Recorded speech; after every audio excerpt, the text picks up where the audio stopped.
All right, we're live. So, hello everybody. We're just getting started. We're doing sound checks, whatnot, setting up the different shares to our different channels. Just give us a minute or two, and we'll get right into it. So, thanks for joining us.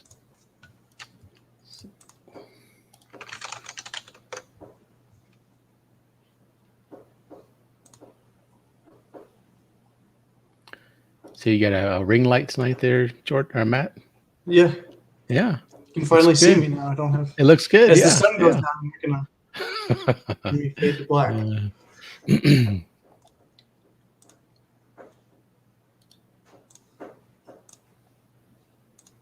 Did you have a obedience class tonight?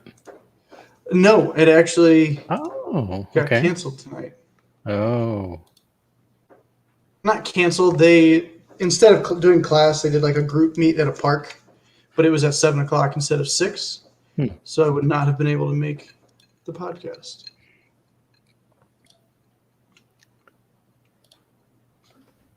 Okay, our podcast is shared at the top as an announcement. Go ahead and share it to our Southern group. And then... How are we doing this with the solo link now? Have we done that yet? Have we done podcast link since we've had solo? No. So maybe we just replace the solo link temporarily? Yes. Yep. I'll have to get Avery. Did Avery set it up? Yeah. I'll have to get him to tell me how to do that. And I could change it, but for now, I'll just do it temporarily. And sounds good. Yeah.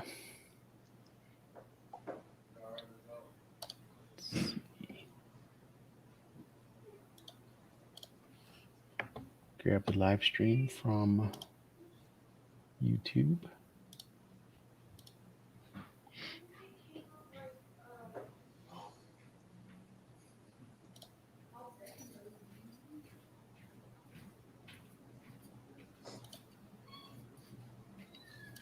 The amount of people DMing us on Instagram today about the fake account. It's so funny. It's good that people are catching it, though, and they're not falling for it. Yeah, and they're telling us right away, too. So it's a good thing they were reporting it. Kind of shut that down quick. So, yeah, if anyone's listening, I just wonder who that was. Just some random spammer that... It had to have been a bot because all this stuff seems automated. I messaged them back because they followed my Miata account, and I messaged them back, and they kept giving me like automated responses. And then some other people were DMing us screenshots, and it was all the same responses. So it had to have been a bot. I'm guessing it picked up on that giveaway hashtag, which we will not be using anymore. Okay. So yeah, for anyone listening that isn't aware, if you follow us on Instagram today, we put up a giveaway post. We're giving away tickets for Slush Motorfest, and I'm guessing it was because of the giveaway hashtag that some account made basically a spoof of us with 2 R's in the name, and they're trying to DM our followers and tell them that they won, but then it's some scam link. So don't click it, don't open their messages, just block and report them if you see it. Unless it's already been taken down. I haven't checked. Yeah, they've been taken down. They have. Okay, yep. Good. There were a lot of people that reported it.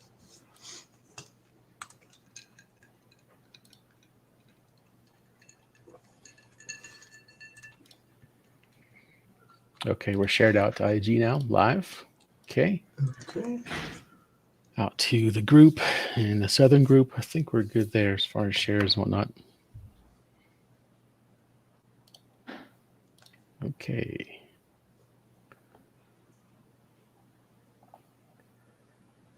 Oh, we got Chris. Hey, Chris, what's going on? Chris, you want to come and join us on the podcast? You are more than welcome to.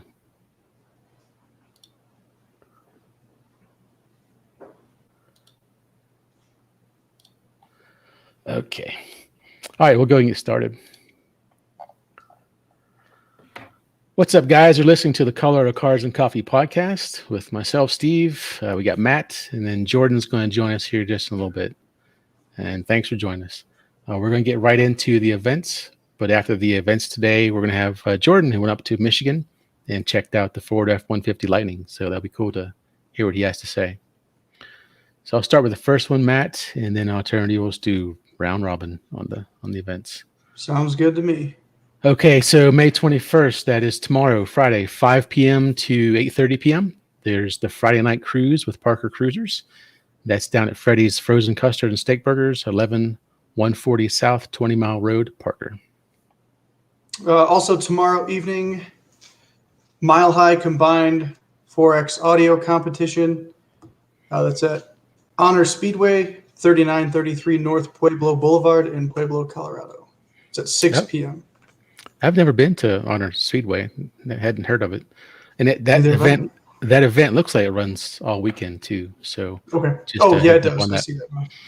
So on Saturday, May 22nd, 8 a.m., there's FOCO Cars and Coffee. That's at Faith Church, 3920 South Shield Street, Fort Collins. Also Saturday morning at 8 a.m., the Rumble at Berkeley Park, 4601 West 46th Avenue in Denver. And also Saturday, 8 a.m., Props and Rods, Greeley-Weld County Airport, 600 Airport Road, Greeley. Wrapping up Saturday morning, we've got May Cars and Coffee in Fort Collins at Faith Church, 3920 Shield Street, Fort Collins, Colorado. On Saturday, 4 p.m. to 9 p.m., there is Highlands Ranch Saturday Cruise Night. That's at Kaiser Permanente, 9285 Hepburn Street, Highlands Ranch, Colorado. Saturday in the middle of the day, there's a car and bike show at 14,000 East Jewel Avenue in Aurora. It's from 11 to 3. All right. Also on Saturday, 11 a.m. to 4 p.m., there is a car show, a small business pop-up, and that's at South Jasmine Street in Denver. Moving on to Sunday, the 23rd at 11:30 p.m. Is that correct? No, I would say okay. 11:30 a.m. Yeah, I was going to say this doesn't sound like a nationwide meet. Must be. So yeah, at 11:30 a.m., Taste of Philly third annual charity car show at 2660 East County Line Road, Unit B in Highlands Ranch. All right. And the last event that we have is on Sunday, May 23rd, 4 p.m. Taylor's Grad Party Drive-By. Taylor is graduating. So if you want to go drive by his place, you can check it out. It's at South Aberdeen Circle, Littleton, Colorado. And that's our last one. I have a feeling we're going to see a lot of those grad party drive-bys pop up here. I don't know. You'd think that they'd be out there already. That's true. We'll only have this one. Of course, you remember last year we had hundreds of drive-by. Every weekend it was a birthday cruise. And yeah, that was quite interesting. Last year was a special year, though. Yeah. Hopefully not to be repeated. Yeah. So let's move right into the topics. I'll do some plugs, and we'll talk a few topics until we get Jordan to join us. And let's see. We've got, newsletter. So we've got an email newsletter. If you would like us to spam you, we would love to. So get on the spam list. You can email at coloradocarsandcoffee.com. You can email newsletter at coloradocarsandcoffee.com. And if you just search on our Facebook group, you can just search for newsletter. You'll find some links to our subscribe spots. Or you can even go to our website, coloradocarsandcoffee.com, and check out the sign-up link for the newsletter. It comes out every 2 weeks. We've got a great team working on it. They build the events for the upcoming 2 weeks to a month, and they send that out bi-weekly. They also try to do like members rides. They'll get in touch with somebody on our group and get some photos and a small story about their car and add that to the newsletter. So it's actually pretty nice. So if you like that, jump on that.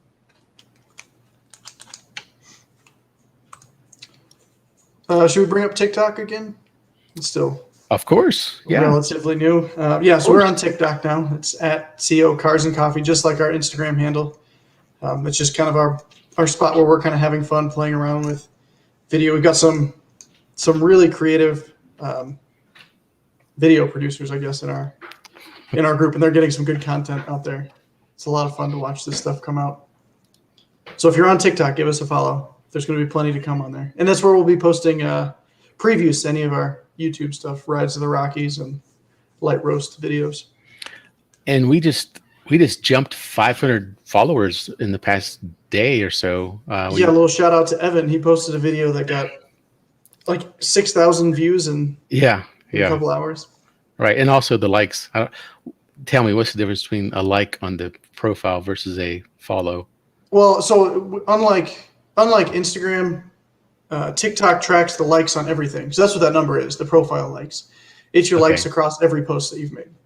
Oh, across all the posts. That one post made up almost half of our total likes. Yeah. Like 1,500 likes or something like that. Yeah, that's awesome. For our rinky-dink little page, it was pretty good. Yeah, so go follow TikTok if you do that. Let's see what else we got. Chris says he doesn't have a webcam. That's okay. Join in with the microphone. Glad to have you. Let's see. Is this Chris, like admin Chris? Admin Chris, yeah. Yeah, it'd be interesting to hear some of his thoughts on the. Well, I know he and Calvin really want to do some off-road kind of videos, and so I think we'll probably branch out into that at some point. So get some great drone shots of those guys out in the woods. Kind of cool.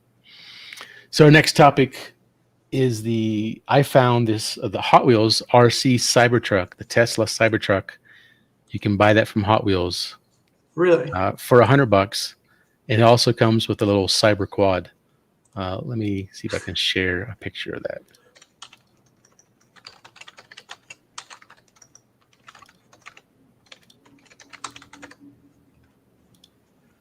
All right, so take a look at that. Huh. What do you think? It's kind of cool. It's funny that we get a little RC car before we even get a confirmed release date on the Cybertruck. But I'll save that discussion for another day. Yeah, and we don't even know what the final form of the Cybertruck will look like, right? Right. That's not been leaked or announced yet, so we just don't know. Even if they wanted to keep that shape, I just can't see it meeting pedestrian safety standards. Oh, yeah. The way that it is. Right. Just a bit too sharp. Exactly. But yeah, the pressure is really getting put on Tesla now with the Cybertruck, now that Rivian starts delivery next month, in a few weeks actually. And Ford now with the Lightning, they have I don't know that they have a release day, but they have a month at least.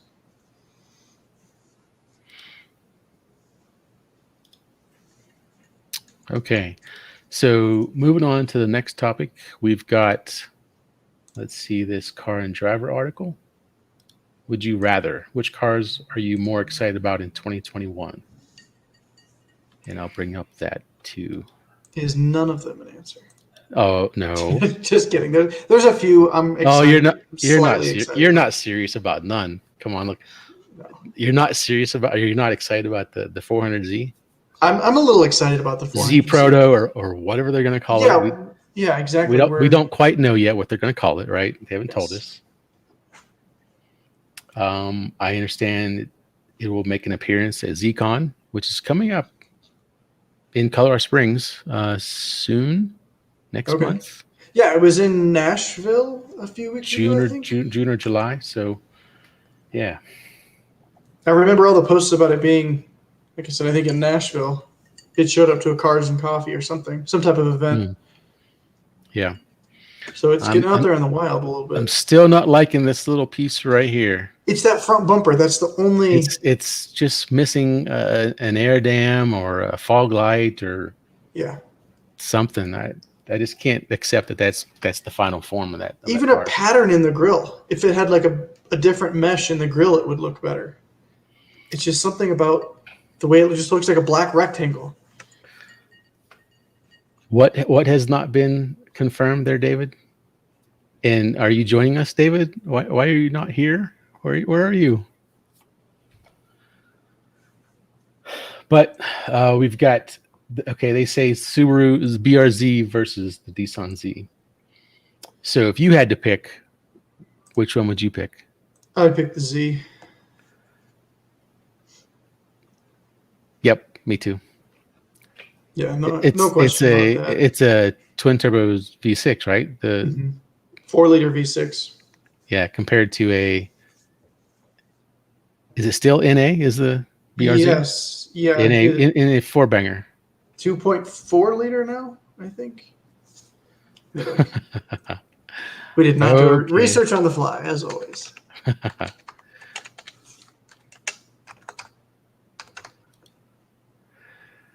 Yeah, has 2.4 not liter. been confirmed. Winky face. Got it, David. Okay. All right.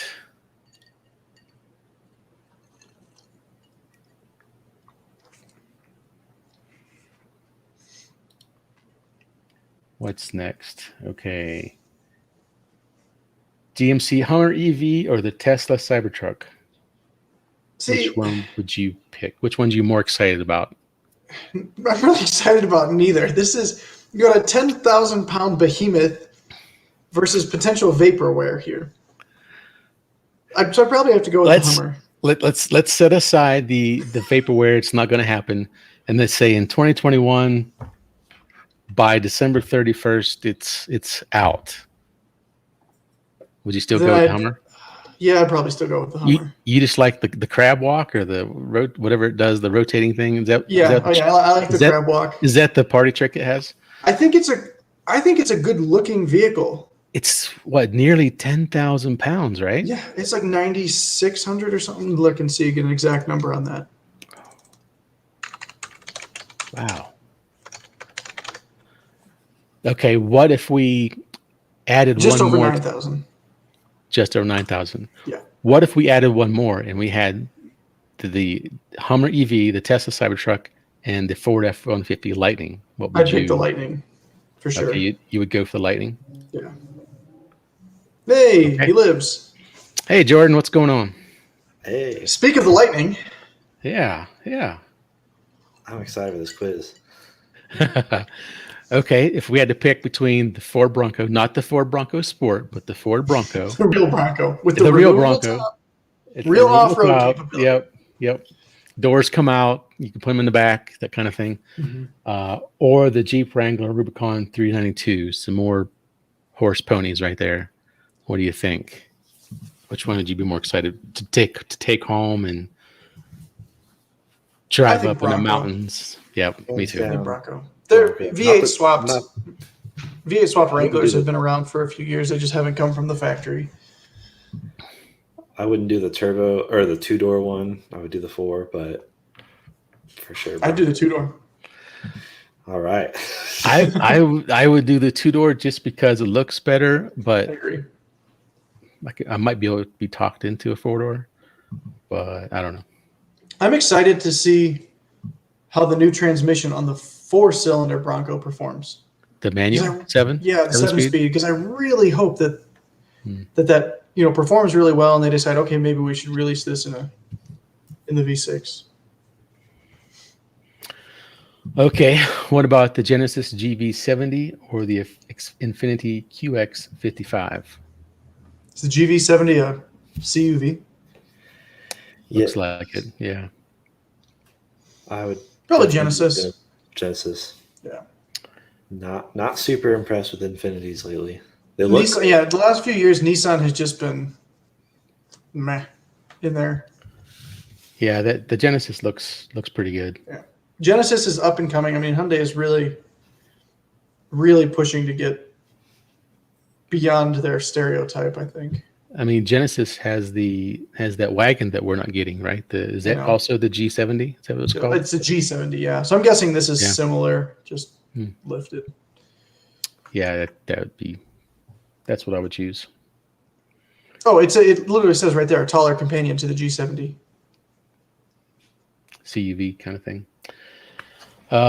Ford F-150 Raptor or the Ram 1500 TRX? Ford. This is tough. I would pick Ford hands down over Dodge, but the T-Rex has a V8 in it. So I don't know. It's tough for me. I'd probably still go Ford, but What does the Raptor have in it?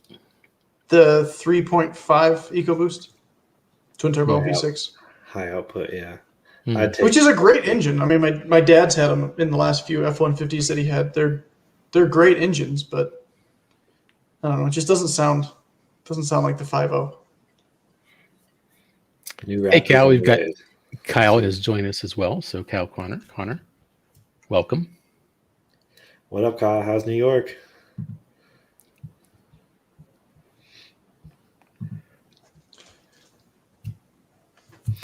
Oh, Volkswagen ID4. ID4 versus the Bolt EUV. What do we think? The Bolt is good, but I think the ID4 is more fun in literally every way and looks better. I saw an ID4 at the Park Meadows Mall. I didn't get a close-up look at it, but they have one there. What do you think, Matt? Matt, what's your choice on this? ID4 or Bolt?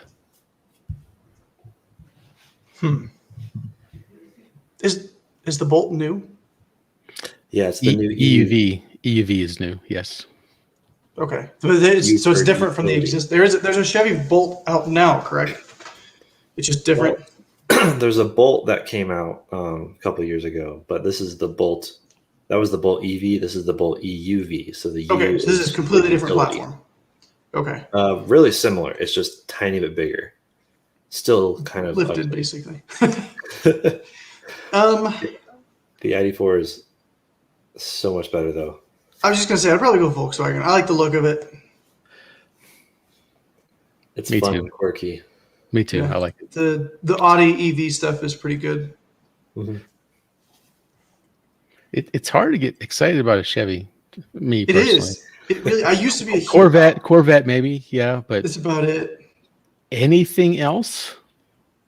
Just no. I used to be a huge Chevy fanboy. I was the- Chevy growing up. I was such a hardcore fanboy. But then as I got older and I started driving them, I'm like, these cars are boring. I I mean, yeah, still the think older ones are still great. The SSR is still cool to me, but I know I'm very niche.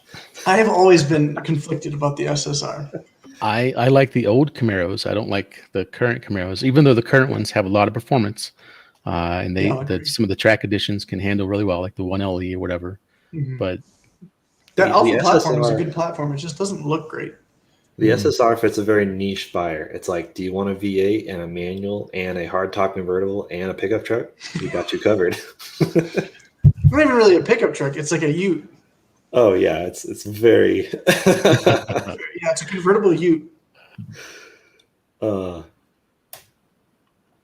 So this duo, my friend Forrest just saw the Acura, like the brand new unveiled one, and I lost my mind. It's so gorgeous. And then we have the BMW with the beaver teeth. So looks Is the like Acura front wheel drive only? I don't know.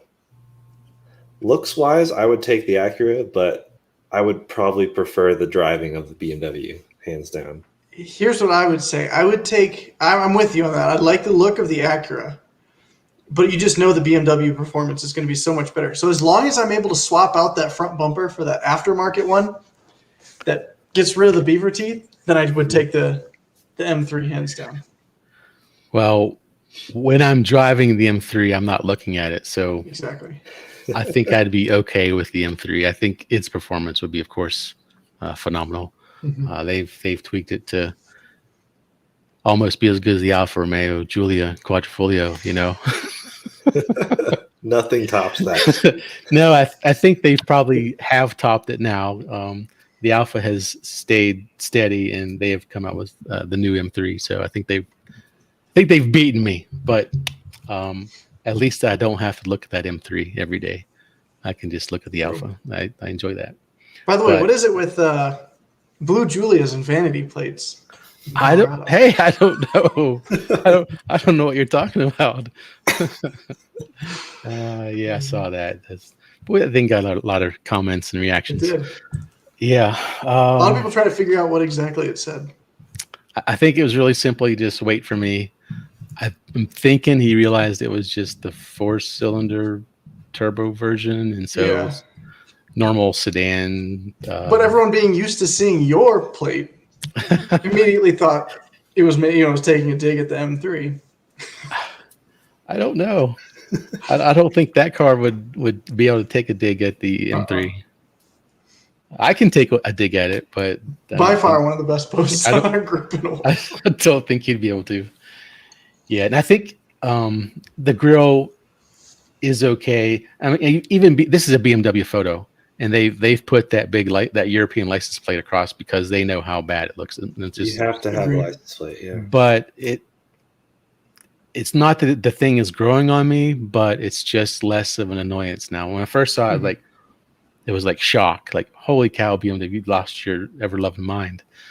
But now I understand, these are sports sedans. They need to stand out from the crowd to make a point, to catch people's attention. I think they've certainly have done it with this grill. I agree. I think some of the cars, some of like the silver and the grays and the black cars actually hide the grill pretty well. It does stand out here with this green. It probably stands out with the reds and whatnot, but I did see a black M4. it seems like less of an issue for me now. I imagine in 2 to 3 years we'll probably even forget about the controversy behind it. Yeah. I think so. But I did see a black Who M4 locally, and it does hide that grill a lot better. Who knows what they come out with the next M3 or M4? The grill may be even bigger. Just go, yeah, like a Lexus. You've seen the car meme where the grill just keeps growing and growing. Yeah. Yeah. All right. What else we got? We got the BMW iX or the Audi Q4 e-tron. Audi. Yep. Looks alone, Audi. Yeah, looks I mean, alone. they're both like kind of concept-y cars, so it's just like you got to go on looks at this point. That was easy. Yeah, take back everything I said about the big grill's okay. That looks terrible. It looks terrible. Look at it. It's non-functional. At least on the M3, like you're bringing in a ton of air through that grill. On an EV, why? Yeah, you don't need just to blend right? in with the rest of your just to blend in with the rest of your lineup. Now, is there any cooling at all with EVs that need some cooling for the motor or not? I've always wondered that too. Would it be beneficial to have a grill and maybe dam air to the components that generate heat? But I'm an engineer, but I'm not an automotive engineer, so I don't know the answers to these questions. Yeah. Hey, Ashlyn, thanks for joining. And Jared, hey, thanks for joining too as well. Appreciate that. All right. Yeah, I would say Audi for sure. I'm not a huge Audi fan, but I would do that one. This is going to be a tough one. Okay. Porsche 911 GT3 or Chevrolet Corvette Z06. Porsche. Z06, the new C8 Z06 is not out yet. I did post up some rumor mill stuff the other day. We know it's coming. We just don't know when. We don't know all the specs. We have there's lots of information out there. Flat plane crank V8 has been floated as what's coming. That's exciting. So what do you guys think, Jordan? Porsche for sure. That manual and that 911 GT3 on a track is the greatest experience you can have. So that's kind of where I was going to go too. Lately, I've become a total Porsche fanboy. Looks wise, I'm already slightly tired of the C8. Like I never thought I would say that, but like at this point, I get more excited when I see a C7, like a C7 Grand Sport or. I do too. I don't know. I like the C7. I really liked that body style. I'm not a fan of this C7, 6, any of the older stuff. I think I like the C8, but I think they messed up the rear end and it's just too large and ungainly, unsightly. It looks like a Camaro rear end, and I can't stand it. But if I just look at the front 3/4 view, I think it looks great. And I think this Z06 concept, probably somebody's imagination, looks great too. Yeah. Yeah, this is a tough one because we don't actually have the Z06 yet to see how it performs on a track. We don't know. And we don't know exactly what kind of visual or aesthetic modifications they've changed to adjust it. Yeah, if I were picking, I'd still go GT3, Yeah, I think I would too. If our YouTube blows up and for one day I'm a millionaire, you never hear from me again, it'll probably be the GT3. So, and here's my final take on it is I feel like the Corvette would get old. It doesn't have a manual. And it just doesn't, it just doesn't have that Porsche quality to it. I am okay without a manual on a new car. They are the automatics are so good nowadays. That's true. You can slap it over into manual mode and you can do the paddles. And I have fun doing that. They're DCT, aren't they? And I have fun doing that on the Alpha. But older cars, yes, I would want a manual for sure. But the newer ones, I'm not much of a. I don't care as much as I used to. Probably I'm getting older too, so that's probably part of it. But yeah, if I had hit the lottery or something, it probably wouldn't be the straight GT3, but it'd be the GT3 Touring. I would drop the wing. I just like that sleek look. I think I kind of like under the radar. It's hard to do under the radar with a 911, but if I were to do it, it'd be with the GT3 Touring. Yeah.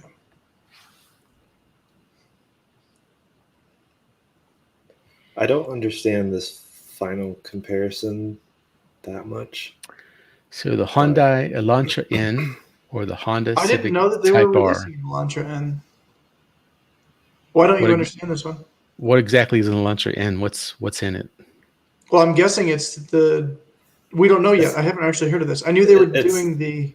It's the Veloster N's, version. It's like Veloster N gone midsize sedan. Okay. So, I don't know. I guess they are kind of in the same class, but they just seem so different to me. Like the Hyundai Elantra feels more. It's still a good car, but the Civic Type R is just like straight up. Like it just wants to go on the track. It's ready for anything fun. And the Elantra is more, it's a fun car to be a daily, I guess. But yeah, be a daily. It doesn't, there's no excitement for me for that Elantra.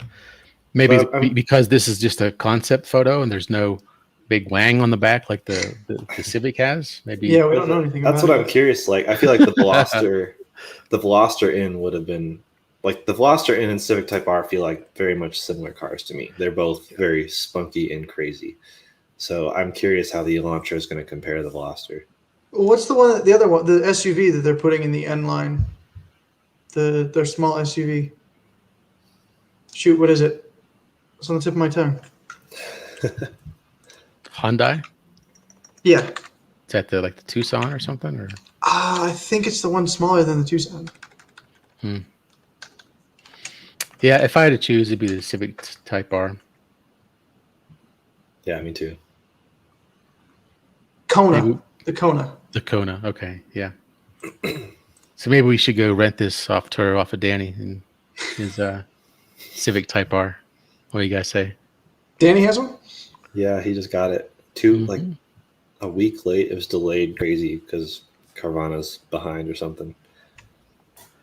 Well, they stuck the big quarter in and it got stuck and they couldn't get the drop down to deliver his car. I know a guy that I went to school with. He's a sound engineer for Honda, and he got a Type R the first year that they came out, and he's been dailying it ever since, and he absolutely loves that car. So they sound like a lot of fun, but I've never actually driven one. It has 300 plus horsepower, right? The Honda? 325, right? 6-speed manual. It sounds fun. I guess front wheel drive, right? 306. Sorry, 306. 306. Yeah, front wheel drive. Yeah. All right. Well, we just built our garage with how many cars? Yeah, time for a bigger garage too. Add that to the list. Hit the lotto. Or you too big money, then yeah. So, Steve, what'd you think of the Lightning? Yeah, I was talking to Matt earlier. Pretty excited about it. I love the Frunk. I love the power Frunk. That's pretty cool. I don't need an engine, a nice engine in the. Although that's duplicate, it's that cat card pin number. I don't need a an engine in my truck if I were to have a truck. So I think EV is just fine. Always concerned about range as Joe newbie to EVs. I'd be like, how far can I go before I have to recharge? And it's probably false worry. You know, I know I saw Kyle in the YouTube video with you saying range is not a concern for him. He's an EV expert. He knows that we don't drive 200 miles a day normally. And he's more concerned of, how fast can it recharge?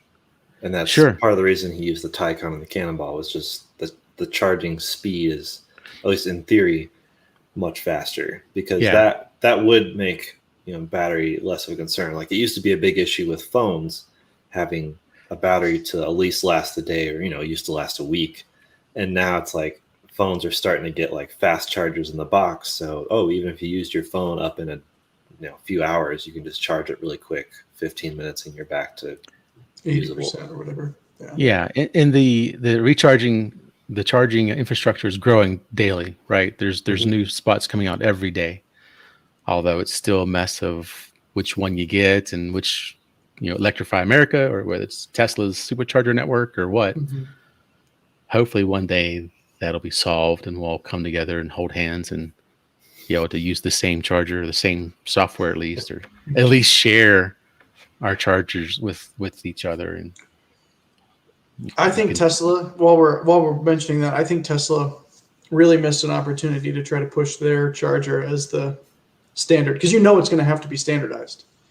It's the same way that gas pumps are standardized. And now that Ford and Chevy are really getting into EVs, they're going to have so much more push than Tesla ever will. Or they'll just have, like, even if it's not standardized, it needs to be at most 2.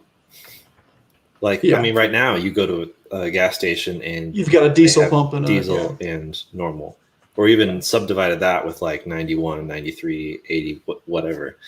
Right. So, but they all have, right. They would all have to have, every charging station would have to have either, or have both the charger that everybody else is using plus Tesla and whoever else is using that charger. Yeah. But Kyle's right. CCS is like the standard, and all new cars are pretty much coming with that. Mm-hmm. And that's the fast charger, the CCS? Yeah. Okay. It's like an addendum to the J1772. Like you have the J1772, and then the 2 things below that are like the CCS portion. David's right. Tesla is like the Apple of cars with their little proprietary connectors. Basically, yeah. And this is Kyle. I'm assuming, right? Yes, that's Kyle. CCS is the global standard. So what's interesting is the Lightning has vehicle to load, so it will power your house, which is something Elon has spoken against. But after seeing them demonstrate it, like it seems like a no-brainer. And after all the stuff that went down in Texas, with like you had people, Ford has Pro Power on board. They've already had that with their gas trucks. They just have to have the truck running. Versus this can literally just be a 2-way street between your house and your Ford F-150 Lightning. And so it'll power your house for up to 3 days, depending on usage. But what did you say that was 30 kilowatt? Assuming 30 kilowatt hours a day on your house, it will do 3 days, says Ford. Up to 10 days with rationing, but they didn't say what that means. It's probably like just running your refrigerator and a couple of things. At that point, I just will go live in the truck. Exactly. So Jordan, tell us about the F-150 Lightning. What do you got going on? What do Walk you got us for through us? your whole trip.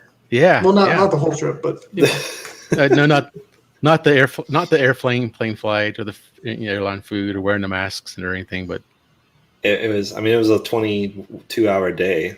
where did you go? Left my house at 4 a.m., went to the airport, flew to Detroit, and then I went to Michigan Proving Grounds, MPG, which is ironic for what they're testing EVs on now. But that's what they call it, Ford Michigan Proving Grounds. That's about an hour north of Detroit.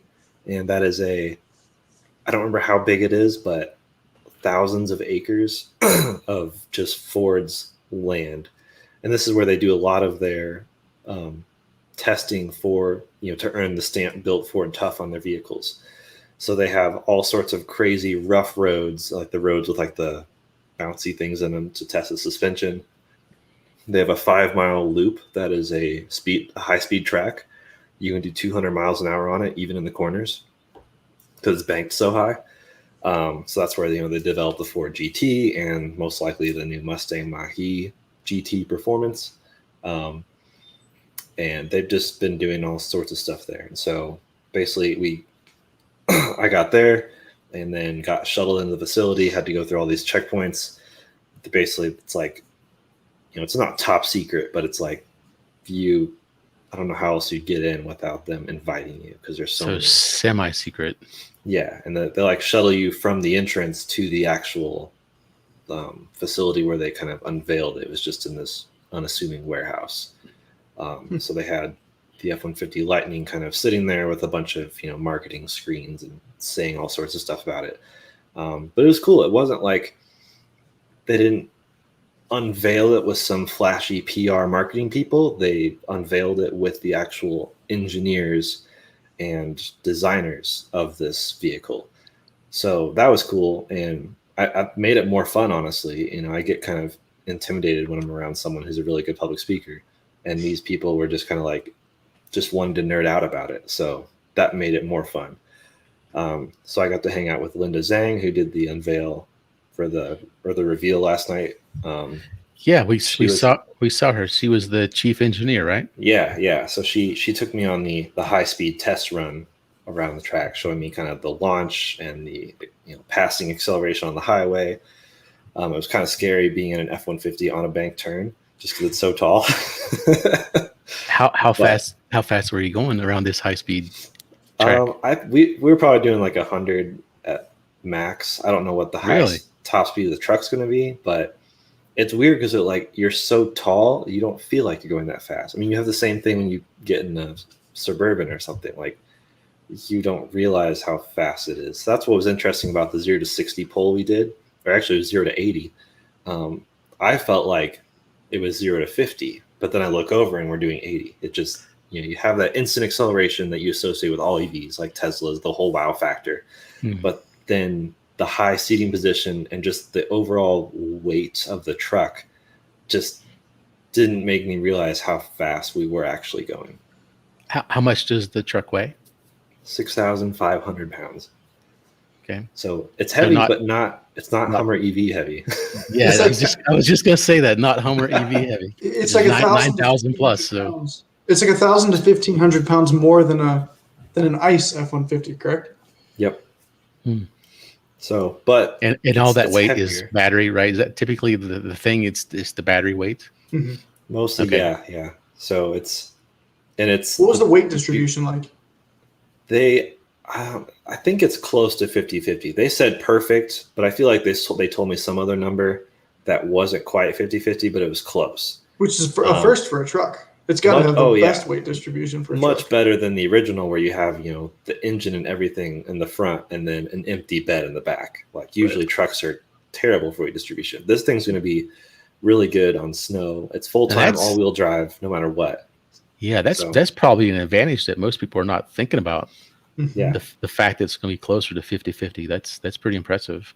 That's sports cars they strive for 50-50 weight distribution. So it's going to be the sportiest F-150 probably since the last Lightning. SVT did the Lightning, that's special vehicle team with Ford. Yep. They did the Lightning back in the 90s through the early 2000s. My brother-in-law had one, and it was super cool in the day, and it was like the sport truck, and it inspired all sorts of other things. And then SVT returned with the Raptor, which was a very different, more almost like off-road, like, hey, you want to go do Baja with this thing? Yeah. So was SVT involved with the Lightning here? They didn't say so. Okay, you would think they would exist. You would think they would point that out if that was the case. I don't know if they still exist. I was thinking they kind of dissolved. I don't know the whole. I mean, like remnants of it. I think remnants of it are still there in Ford, but I don't think there's like a sign on a door somewhere that says SVT. And maybe they'll do a performance version of this Lightning eventually, but they are focusing on the true usability factor. I mean, they have, 2019 they sold almost 900,000 F-150s, best-selling truck in the world. And so they kind of went on the conservative route as far as the design, the looks of it, which is probably good. People like me who love really weird, quirky cars, I was disappointed, but I understand where they were going. And, they use the same cab and bed essentially as the standard F-150. So people who already bought accessories, whatever, for their normal F-150s will just transfer over to this. So that was smart, really, really smart for them. And they have, the same cab stuff, like the flip over center console becomes a desk that everyone seems to love on TikTok. Other than they added the Mustang Mach-E screen to the higher trim. So you have the big 15.5 inch, like almost Tesla portrait laptop screen. Yeah. Yeah. So should be interesting. It's going to be the sportiest F-150. Like Raptor is great off-road. This is going to be the best sporty one on-road since the last Lightning. And that's because of the lower center of gravity, the perfect weight distribution, and for the first time ever, independent rear suspension on an F-Series truck. That's a big one. The IRS is really big for this. Yeah. I think, a lot of people get caught up in, the old Lightning was strictly a performance truck. Well, because you couldn't have both at that time. Yeah. You couldn't have a performance truck that could also perform and tow. But now you can. We're in a day and age where you can kind of have your cake and eat it too. You can have a truck that performs great on the street, and then you can take it off road, and it'll be perfectly capable. Yeah. So I get both sides of the argument. I mean, the original Lightning people have on this pedestal, and it was really cool, but it was purely like, watch what I can do at a stoplight. Once you get to a turn, it was terrible. Like did not have good suspension. It had a crazy rake in the back. Like the rear was lifted and the front was lowered from the factory. That's how it came. And it was cool, but in some ways terrible. It really didn't age well. Yeah. I mean, other than the fact that it was cool because it was a limited run performance truck, there weren't a ton of them out there. Nobody else really came close. Chevy had their 454. Nothing else really came close to it, but it really just didn't age well. I made a point today. The original Lightning is slower from 0 to 60 than the new Miata. To put that into perspective. Sad. Yeah, and the last Lightning, which was the fastest, is only like a second faster. Yeah. 0 to 60 than the fastest Miata right now, the club. Do we know the 0 to 60 for this 150 Lightning? Up to 4.5 seconds. Mid 4, which could be whatever, 4.4 to 4.6. And we found out the extended range battery is more powerful.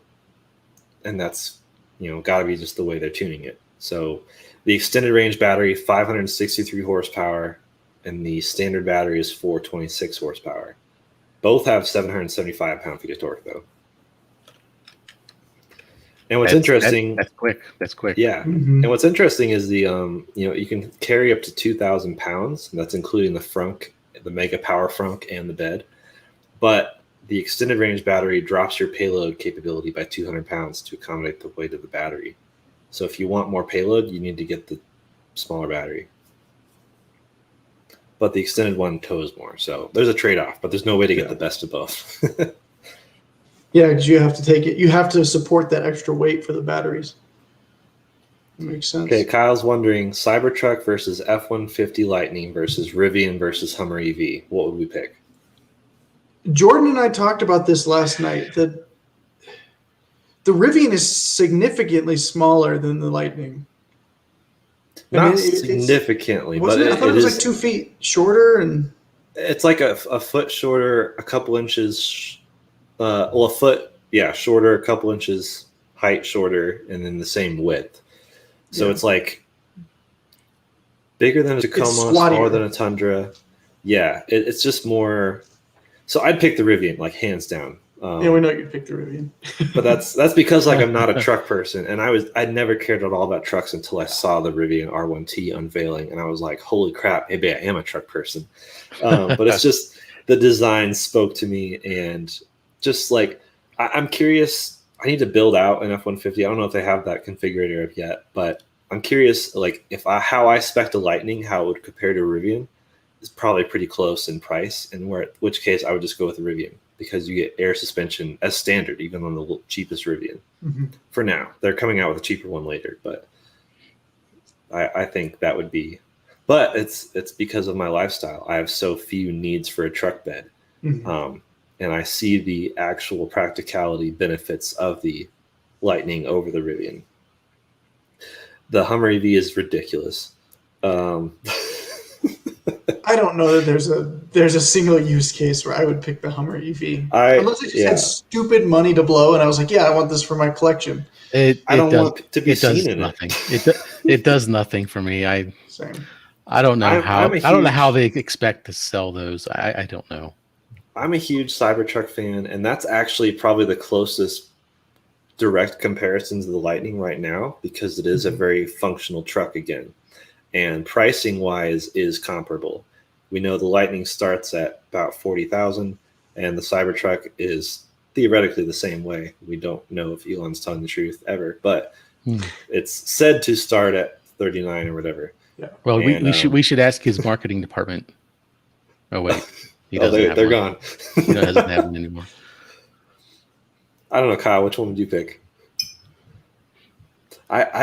It's funny though. It would be between the Lightning and the Rivian. I think I'd have to see them It would be close enough that I'd have to see them in person and test drive them to really be able to choose the two. I think if I was going just based on looks, I'd probably go with the Rivian. I do really like the look of the Rivian. Yeah, I am dying to see a Hummer in person, like just as much as I am a Cybertruck. Still Cybertruck more. Like I was very excited about that from the very beginning, and I know it's very polarizing, but I'm fully on board with the Cybertruck. But I really only the F-150 and the Hummer have the 100 years manufacturing background, so we'll see how well. I'm curious how well they're going to come out.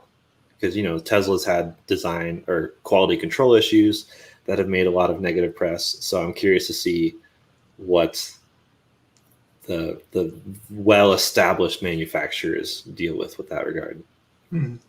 I'd have to go with the F-150 Lightning. It just seems so practical.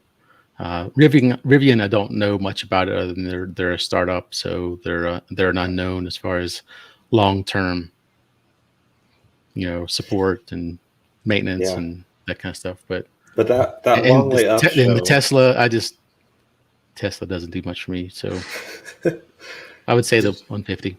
Do you guys watch the show The Long Way Up? I've heard of it, but I haven't watched it. I've watched I think the Long Way Down, the original one when they were on BMW bikes, but not the one with the EV bikes. Yeah. So the Long Way Round was 2004, Long Way Down was 2007, and then for some reason 12 years later was A Long Way Up, which is Harley Davidson Livewire or whatever they call them, and the Rivians.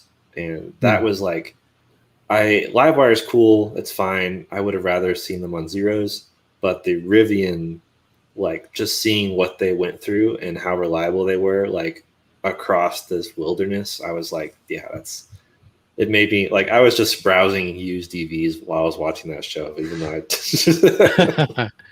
Did you watch the whole series? Yeah. I need to watch that. That's on my list. It's really good. I should probably go check it out. It's fun. I mean, anything Ewan McGregor does, I'll watch it. But Yeah, it's a good time. even Star Wars.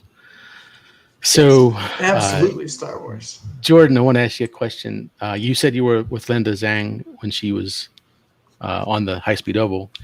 Did you get a chance to ask her any questions? A few. So it was kind of weird. They did a really long spiel in the beginning, explaining all like so much stuff. So it was like information overload. Sure. Yeah. And then when we're on the actual driving thing, so we did the high speed loop and an off road course and a towing challenge, and it was almost like I couldn't think of any more questions because they literally fed us so much information. And then every question I did ask, because I was really curious about, what's the actual kilowatt hour capacity of this battery? What's the usable versus gross? What is the charging curve for, how fast do they charge? They wouldn't say any of that. And they still haven't actually released that. So that was kind of frustrating, but I kind of asked about the suspension because they were proud of the IRS, but they didn't say anything about the front. So I asked her what's different with the front suspension to handle the weight. She said it's all improved. It's not all new. It's not like redesigned, but the front suspension is also improved to help with the weight. So it's interesting. And she, talked a lot about the benefits of an EV as far as just all the safety tech, which is not EV exclusive, but I think her daughter drives a Mustang Mach-E, and she's feels safe with that being her vehicle. What makes them safer than? She actually used the example of evasive maneuvers, which was interesting. You talking EVs in general? Yeah, just like the instant torque to get out of the way if something's happening or something. Yeah, that's true. Between the instant torque and the low center of gravity. Yeah, you can really. I can really see that. To get out of the way of something. I couldn't. I don't think I'd consider that like a first something I would consider as an advantage that I would go seek out. But I understand. Mm-hmm. I could see it. Yeah. So I don't know. It did really well off road. The guy who just took me on the off road challenge was he was the lead off road development engineer. And so he just went berserk on this course. I mean, I was holding on for dear life, even though I quickly realized how I could trust him because he was just in full control. But we're power sliding an F-150 70 miles an hour on gravel. And he was just totally chill about it. And it was interesting because, usually when you go off-roading, you associate intense noise with the vehicle. And all I could hear was rocks and grass and the wind and the wheel noise. And then we get to the top of this hill, which they're proud to say is the tallest hill in the county. And he just Michigan. Stopped. I know. He stopped and we just heard birds. I was like, this is really interesting. He's like, yeah, this is an EV is the way to off-road if you care about the nature aspect because you literally hear the nature while you're doing the off-roading. And we beached it a bunch of times, but it always got off of it. The breakover angle, the truck's long enough to where we just basically go up and then slide and then go down, which is funny. But it's got full steel skid plates across the whole bottom. So it's very protected, which is good. So I'm curious to see how that holds up, but it's basically off-road ready from the factory. I think it even comes with all-terrain tires. So I saw on the YouTube video that you guys had that it has a full-size spare. Yeah, built into the sled. Yeah, that was an interesting design decision, but they had enough. They did a lot of reaching out to existing customers, being what would you value in a truck? And enough people were like, I need my spare tire. So is that not standard? I mean, I've had a few F-150s. My dad's had several, and everyone has always had a spare mounted below the bed. But I never paid attention to see what it was physically mounted to. Yeah, I don't know how integrated that really was, but in this case, they built it into the actual sled, which is cool because if this platform is used on future vehicles, that takes care of that. You don't have to plan for a spare on whatever other vehicles they're trying to design on this sled. That's true. So when they inevitably bring the expedition over into this platform. It'll basically just be kind of like Rivian, where they have a standardized skateboard, and then they just drop Makes whatever sense. cab onto this chassis. That does make sense. Since when do we call the chassis a skateboard? I had not heard It's that an before. EV thing. It's an Yeah, EV thing. It's Who not started that?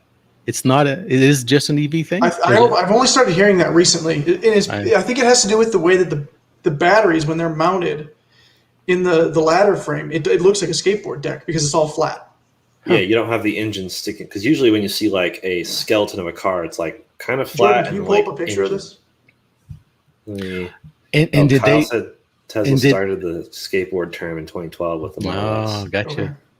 So Did it they is allow? an EV thing. Did they allow you to take photos, or was it just or not? Yeah, they You could? did. Not Okay. not during the drives. They were really protective of like anything from the interior, because I think they're still working that out. I mean, this won't come out until mid 2022, so I think they're still working out a lot of details. But So they've probably got at least another 6 months of development. yeah, I think it really tweaking is. things, right? Mhm. Yeah, sure. Fine. I think it is in final stages. But It'd be small fine tuning, and yeah, what you saw is probably about 90% of what it'll look like. I mean, I'm sure they'll change some small finishes and details, but yeah, they don't want to. Now They don't want people to see that. we saw that the Bronco has a ton of modifications you can purchase from Ford and accessories. Do we see the same thing with the F-150 Lightning having a ton of accessories that you can buy and add on? not as much like specifically from Ford, at least not yet. They'll probably offer some stuff, but I think they have that same mentality as the Bronco of, the F-150 already has such a huge aftermarket that's another reason why they didn't want to completely reinvent it. And that's why this is the 17th generation or 14th? It's something crazy, yeah. Yeah, so the last generation looks so similar to this, because why fix it if it ain't broke? Mm-hmm. Yeah, in the early 2000s, they made some pretty drastic changes to their body style. And then right around the 2010s, they started, as the generations went on, they just made minor tweaks Yeah. to the look. So what do you guys think about the light bar that goes across the hood? Do you like that? I think it's good. I think it was needed to like really differentiate it. Really? Yeah. Yeah. I think it looks okay on the truck. I just thought it played in too much to the existing, I guess stereotype would be the right word, of what EVs are supposed to look like. They almost all have that continuous, seamless front end. But I think it's cool. I think it's cool that I'd like to see how that light bar performs in off-road situations, if it actually acts like the aftermarket light. It seems purely aesthetic, and it Is actually it really looks aesthetic? I wasn't sure. But It will looks they kinda make cheap. aftermarket versions of it that can? Yes, they will. Yes, change I'll brightness? tell you right now, they'll make the high intensity ones. Yeah. So the Right, front so light people are bar, going to be driving down the highway, and they're going to blind you with a million lumens of light Yes, they will do coming from their that. Ford light bar. Yep. yeah, it's interesting. The front light bar actually looks kind of cheap in person. I mean, again, they could work on that, but it's just this kind of opaque plastic that has LEDs inside it. It didn't look as Just like a diffuser strip pristine. with. Yeah. So it looks really good at a distance too, and I think it helps differentiate it, which helps people maybe want to buy it. I mean, it's like the same people who bought, what was it, the iPhone 6s? That was basically the iPhone 6, just a new rose gold color, which I bought because you want to be seen with a different color. It's like people. That's how people know you have the new thing. So if you have your identity in wow, I gotta have the newest vehicle and people need to know it, then you'll buy the F-150 with the light thing across. They won't even know it's EV. They'll just be like, yeah, this is cool. I don't know how well the grill is going to age, because you notice it's fake. It's just not entirely flat. It's got ridges in it to mimic kind of a grill, but it's not ventilated at all, which is for improved aerodynamics. But the Tesla Model S nose cone, which went up until 2015, now you see one of those with a black fake grill in the front, and you're like, oh, that's so old fashioned. The black oval, yeah. Yeah, they call it the nose cone. So I don't know. I if think this is it'll gonna age have an okay because issue. at least it mimics the existing F-150s of the same generation. Yeah. The other thing that'll be interesting to see with that grille is if it's removable and replaceable and what people put in there in its place for aftermarket stuff. So will we see? Are we going to see like a Raptor? Transparent grill, you know? Maybe.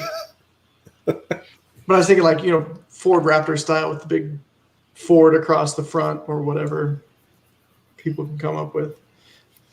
But yeah, I thought it was a good solution to the no grill issue because so many companies are just lopping it off and making it smooth. That looks terrible, though. It does. It does. At least this tries to give us that. The very smooth front looks horrible. I don't know if you can share your screen. I can't unless I completely reopen Chrome because Apple permissions, whatever.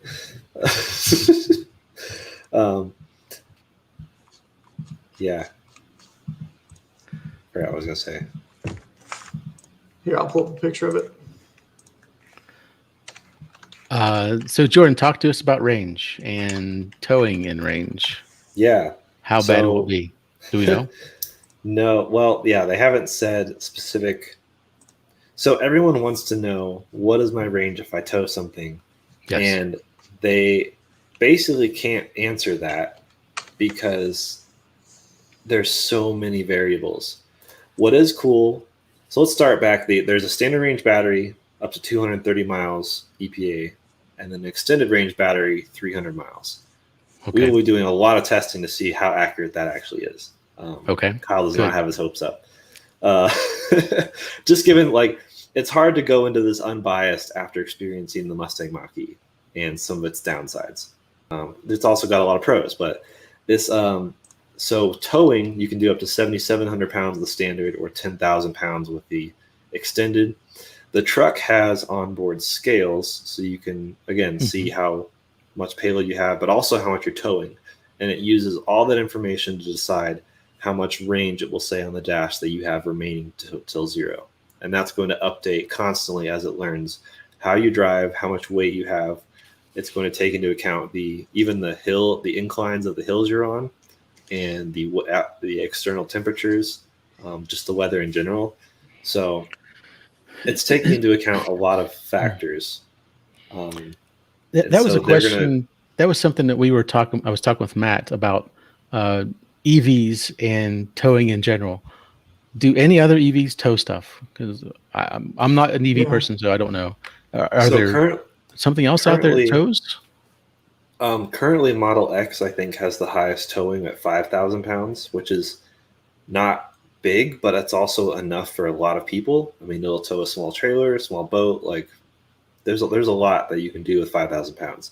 And how much is range impacted on the Model X then? If it's towing, let's say it's towing 5,000 pounds.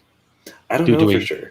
Okay. Yeah, I mean, it does. I'm just guessing. Is the range cut in half if you're towing max weight? My guess would be cut in half or 25%. 75%. My guess is 30 to 50. The interesting thing with towing with an EV is the regenerative braking is also improved, just because the extra weight is pushing you. Yeah. And it really depends. Also, are you going up hills or down hills, and what is the majority of your trip? And so I would expect if you're towing max capacity, maybe 25 to 50% of the range. And there's a lot of factors with that because weight is not as much of a deal as aerodynamics. And so if you're pulling a really well-made aerodynamic trailer, like a teardrop or something, it won't destroy your range. But if you're pulling literally just a box, that will be severely detrimental. And that's something we're planning to do is, Kyle wants to get all these different trailer types, styles, aerodynamic styles, sizes, weights, and actually find out what are the real world numbers. Because a lot of people want to know. The truck theoretically will tell you, but he said the Mustang Mach-E has not been that reliable in its numbers and its projected range. Given hopefully Hopefully they've learned and gathered a lot of data from the Mach-E to Mhm. help them refine what they do with the 150. Yeah. Do we know if Ford will sell a trailer that's aerodynamic or whatever? I doubt it. That's something they could do long term, because that would be an intriguing, because box trailers, just standard box trailers, are popular enough to where I could see. I don't see Ford doing it, but I could see certain companies Aftermarket. selling trailers that are. I was just gonna say, are we gonna start seeing companies pop up advertising what I'd be aerodynamic curious trailers? to see, what I'd be curious to see is trailers that are made for EVs, in the sense of the bottom of the trailer may have its own sled with its own battery. And so by adding the trailer, you're adding weight and adding cargo, but also adding battery. Also That would adding be something- range. Yeah, that's a good point. Like a range extender, because you have the deficit of the trailer itself kind of counterbalancing. I'd be curious. That's an interesting concept. Got to be in the future someday. I mean, people have said, like, why don't you just put solar panels on top of trailers or trucks? But the solar, the amount of energy you can get from the sun with our current solar technology is so minimal that It's not going to keep up. Yeah. There's some emerging solar tech that could really make that viable. But the way that it sits right now, you don't get energy from solar quick enough to add enough range. I mean, you may add a few miles to your range, but it's still going to eat up battery faster than the solar panels can charge it.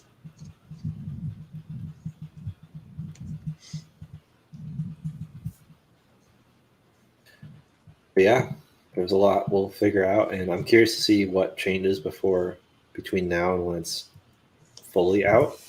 I mean, there's a lot coming out. So I was shocked when I realized the Model X kind of has the lead in towing right now, because there's so many EV trucks and SUVs that have been unveiled but not actually out yet. So theoretically, we should start seeing Rivians in the next month.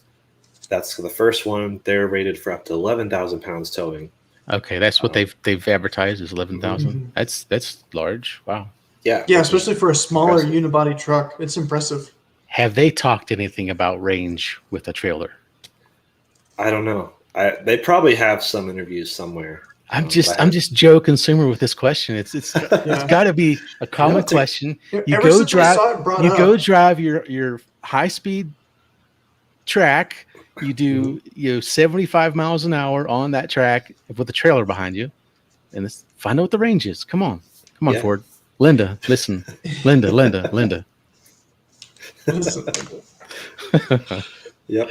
I think it's a legitimate question, because even though there's a lot of people that either won't tow anything or only tow a few times a year, there's still a lot of people that have boats or small camper, pop-up campers, or stuff like that they tow, at least once a month. Where it may not add a ton of weight, but if it's going to cut down, if it's not aerodynamic and it's going to cut your range in half, then the Lightning really isn't viable for those people. Yeah. Kyle says we need to create a test. No automaker can say range when towing because there's no standard trailer. And again, there's so many factors. Yeah. But pick an average trailer and you put on there your mileage may vary, but you standardize a trailer with poor aerodynamics and say, okay, this is the worst case scenario. This is the best case scenario. Yeah. Yeah. I think people want to know. It seemed like it'd be a very common question that every truck potential buyer would ask. Yeah. I'm surprised that the F-150 only rates at 10,000 pounds, and they'll probably make a Super Duty one eventually. But the way Ford unveiled the electric F-150 over a year ago was when it towed 1 million pounds on a train, and that was like big news. And it was an electric early prototype, and they were like, look, it can tow 1 million pounds. And so that's what it can do, and what's within what they're willing to cover for warranty are two different things. Oh yeah, I mean, there's a Model X that pulled an airplane, so it's you can move something with this car, 70%. But what can you actually tow? That's a big percentage there. Wow. Yeah. So what's 30% of 300? You're looking at 90 miles. 100 miles. Yeah. Yeah. So I couldn't get the PPIR and back with my trailer of my car. I could charge, I guess if you charge, which is again If you why charge it there. charging yeah. speed is so important. So Yeah. Right. Mm. Right. But yeah, like my fiance's parents have a lake house in Michigan, and it's probably about 100 to 150 miles away from their everyday house. And yeah, they wouldn't be able to make it. They wouldn't be able to make it one way. So with the towing, yeah. yeah, well, yeah, he takes a boat up there. Hmm. So a couple times a year. Usually it stays up there, but they're gone for a long time. They don't like to leave it just sitting there. So it does sound like a weak point with an EV and towing, just in It general. is. I think So it's even- probably why we're not hearing a lot of information about it and specs and Mhm. range estimates, because the numbers are probably scary bad. It's definitely the Achilles heel of And it just Of this depends. truck. Like EVs are just not for everyone because like my in-laws have an F-150 that'll do 750 miles on a gas tank. And they love that. They the would big hate 35-gallon tank in it. Yeah. they would hate the and I've done a mental shift. Like I think originally I would have hated road tripping in an EV because I just want to get to my destination. But after my last drive to Texas, where I just took my time, stopped like 10 times for 30 minutes each time, just totally enjoying it, that was like my best trip ever. So I think I'm more on board with the concept of drive for a while, stop and charge, take a nice long break. Because I got there 13 hours later and I was totally ready to keep going. Like I was not sore or Yeah. yeah. Like I'm about to make the 1,000-mile road trip back home next week, and thinking about it, like when I do stop, I stop for gas probably every 200 miles or so. So that's realistic inside the range of an EV. And if it's going to fast charge back up to that range in about 15 minutes, back up to 80% or whatever the normal fast charge is, by the time I get out, pump gas, use the bathroom, stretch a little bit, I'm at 15 minutes. Yeah. Easily. Yeah, and it doesn't take anything to get to 30. I mean, it's just you run in and grab a Coke and come out and eat a Right. donut, and 30 minutes. Yeah. Check Facebook. If they had Tesla superchargers at like major craft coffee shops around the country, I'd already have a Tesla. So Jordan, what else stood out for the F-150 with your experience there in Michigan? Any surprises? Any surprises to you that you're like, wow, this is something really different? The Mega Power Frunk was super cool when they first opened cool. it, and it brought the grill with it. I mean, that's brilliant because it makes it easy access because it's a tall EV. So the lady who designed the Mega Power Frunk walked us through it, and she was so excited, and that was fun to watch her get excited about this project she's been working on for who knows how long. And she was the lead designer of how it should work and operate, and she's kind of a smaller person, and so I'm sure that had input. And you said there were like 4 or 5 different ways, the buttons you could push, and key fob, and inside the dash, and different. Yeah. And if you had the option to hit the unlock button, you could unlock it as well, right? Yep, lots of ways to open it, and it's brilliant. I mean, for a long time, pickup trucks haven't really had external lockable storage without an additional accessory like a cab over or a bed cover, whatever you call it. A topper, yeah. A bed cap or a toolbox in the back. This is literally a solid sized trunk on the front of your truck, and then you also have the full bed for whatever else. And the truck that Linda said, 11 outlets. It's ridiculous. It's more than my last apartment had in total. That is funny. That's that's going to be a great appeal to the guy that's going to take it to a work site and wants to plug in. How have we got an hour and 20 minutes and not mentioned the plywood statistic? I was just about to say that. Yeah, Ford is very proud to announce that this will do 30 miles of plywood on a charge. So using a 9 amp or 12 amp saw? I don't know which amp saw. I thought you said it was 12 or something. Yeah, so like a pretty average job site saw, Yeah. a skill saw. So when they showed the Pro Power on board, they had, a cement mixer, a air compressor, like 10 work lights, a miter saw, circular saw. They had all that running at once, just like a giant work site. And the truck was just chilling there, powering it all. So it was cool. There's a 240 volt outlet, at least on the extended range. So you can, I guess, plug in your. You can charge another EV. You can charge another EV. That's why I'm curious to see what Rivian does, because I'm so passionate about Zero and I want a Zero so bad that's a good point. Rivian doesn't have a comparable option. We already know the Cybertruck will. So realistically, I'll have a Cybertruck and a Zero someday, and I'll just charge my Zero off the Cybertruck. But Ford can do the same thing, and that they have some of that in their marketing materials of like, an electric motorcycle in the back charging. So if Ford just made an electric motorcycle, you'd be like next in line, right? Doing the pre-order thing, right? Ford is going after the Honda City with their right. Yeah, the Lightning. mini what's it, mini compo or what's mini? Yeah, the Moto Compo in the back. Moto Compo, yeah. Yeah, I don't know. It's cool, but it's not out there enough for me. I have to have something weird, and this is too normal, which is probably why it's going to be one of the best selling. Well, is an NC Miata considered weird? I mean, it is in the Miata community. No. It's the black sheep. Yeah. Is it the pariah of the Miata community? And it's also the least loved. So I did a full article of this on Out of Spec as well, just about long-term ownership of an NC Miata, because it is the redheaded stepchild of the whole Miata family. It just gets a lot of hate for some reason, and it's coming around. Like now, it's like appreciating, which is cool. And it's not it's not super crazy to drive a Miata, but the fact that it's my only car and I daily it all winter in Colorado is like, that's what people are like. Wait, what do you mean? What's your winter beater? And I'm like, he was able to go to Costco. He was able to shop at Costco with his Miata and didn't run out of space. Yes, I need to finish that TikTok. I made a great TikTok. Yeah. It's impressive. Costco shopping the Miata. Yeah, I get a lot of funny looks everywhere I go, in the snow, top down, and at Costco. Like, it's just fun to see people looking at me really weird. Like, what are you doing here? You're obviously misplaced. But it is funny and sad that the mega power frunk in the Lightning is like twice the size of my trunk. What did they say? 400 liters. So almost 3 times the size of mine. Yeah. Jeez. Wow.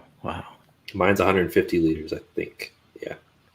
So they missed a great presentation opportunity by not having the CEO I was hoping Jim Farley would crawl out of the front, but alas, that did not happen.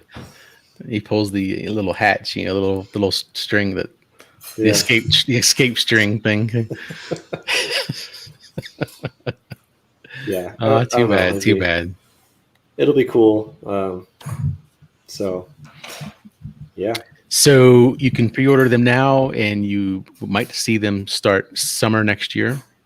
Yeah, probably late spring, I think, is what they're projecting or hoping for. And I actually trust Ford on those numbers. Like, I mean, we should have seen the Roadster and the Cybertruck by now. Well, yeah, the fact that they delivered on the Mustang Mach-E, they can. They've been doing this long enough. They can bring it. They can bring it. So not really an issue, I don't think.